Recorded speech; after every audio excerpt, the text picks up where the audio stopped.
Ao meu lado está o Luiz Gomes, ele é doutorando em entomologia pelo INPA e também faz parte do grupo de pesquisa que trabalha com a leishmaniose.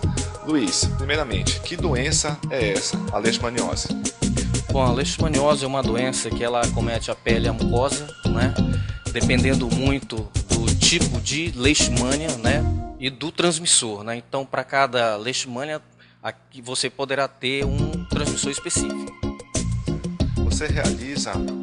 Você tem uma linha de pesquisa voltada para essa doença, qual é? Bom, aqui no laboratório a gente tem procurado trabalhar com várias linhas de pesquisas, né? Então a minha ela é mais voltada para a questão da diversidade, distribuição desses insetos, né? Desses que são flebotomíneos, onde que nós poderemos encontrar focos, né? Da doença aqui, pelo menos na região, né? No Amazonas, né? No momento. Atualmente, quais são as cidades onde tem o maior foco de leishmaniose aqui no nosso estado? Bom, um grande foco a gente vai encontrar aqui principalmente na região metropolitana mesmo, né? Manaus, Preta Eva, Presidente Figueiredo, né? Então, Manacapuru, você encontra os maiores focos aqui mesmo na região metropolitana. E quais são os principais motivos para esse aumento do foco de leishmaniose aqui no estado? Bom, aí você tem vários fatores que podem contribuir.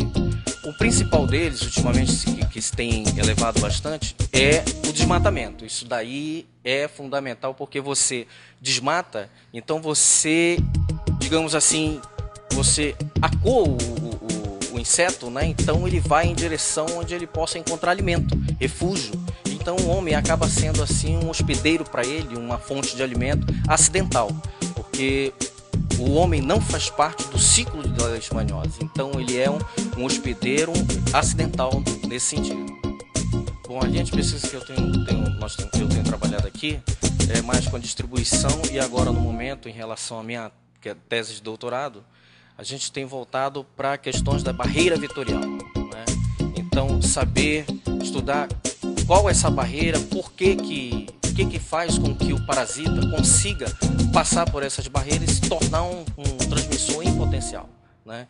Então, nós temos aqui algumas imagens, né, das fêmeas, né, porque somente as fêmeas são transmissoras. E ela aqui está engurgitada, ou seja, ela acabou de fazer o seu reparto sanguíneo, está cheia. Então, neste momento, no reparto sanguíneo, né, o inseto pode ter ingerido um parasita, né?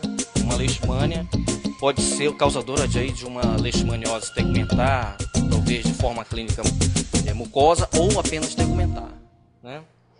Então, quando o inseto se alimenta, a fêmea se alimenta, ela forma em torno do alimento uma matriz extracelular. Essa matriz extracelular ela vai funcionar como uma barreira química ou como uma barreira física, né? Essa barreira ela protege tanto o epitélio do inseto, né? E também pode evitar a passagem do parasito, né? Para que ele migre para a parte bucal e num novo repasto acabe transmitindo essa leishmania para um novo hospedeiro, né?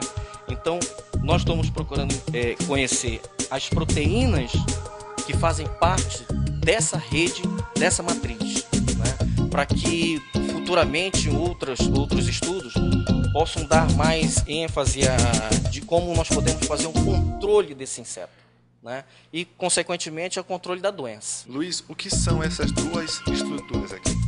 Bom, essas duas estruturas correspondem, a primeira, mais escura, é o sangue já em decomposição, né? Que estava aqui dentro do estômago do inseto, né? E essa parte branca, né, ela é justamente a matriz extracelular que estava recobrindo esse alimento.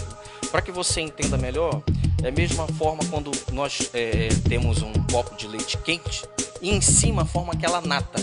Então o inseto, quando se alimenta, forma-se essa nata, entre aspas, em torno do alimento, né, que seria a matriz extracelular, ou seja, a matriz peritrófica desse inseto. E essa matriz é que vai exercer diversas funções em favor do inseto, né, atuando como barreira vetorial, né, fisicamente ou quimicamente, né, e auxilia também no processo digestivo desse inseto, né, facilitando todo o processo de compartimentação de enzimas digestivas, ou também evitando o encontro de partículas sólidas com o epitélio, ou seja, não deixa também que o epitélio intestinal do inseto seja agredido por partículas sólidas.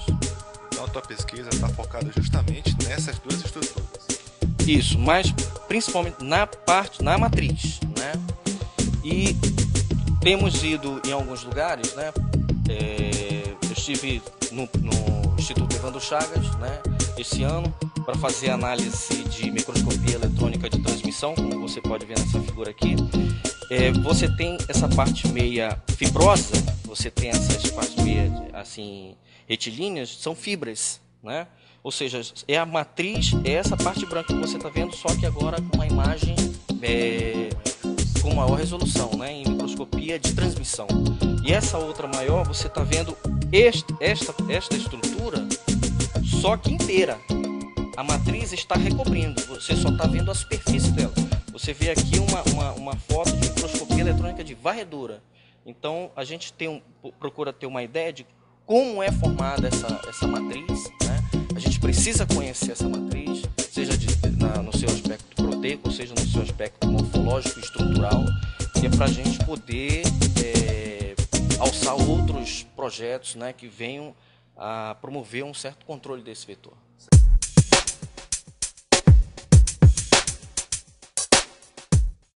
Eu gostaria de ver concluído o projeto no qual eu tenho trabalhado, no qual nós obtemos a sílica a partir da esponja de água doce da Amazônia. Ela pode ser encontrada no Porto de Manaus ou em Anavilhanas. Ela tem grande quantidade na nossa região. A partir dela nós obtemos a sílica, que serve como suporte para uma substância acídica, formando um catalisador que pode ser promissor para auxiliar na formação do biodiesel.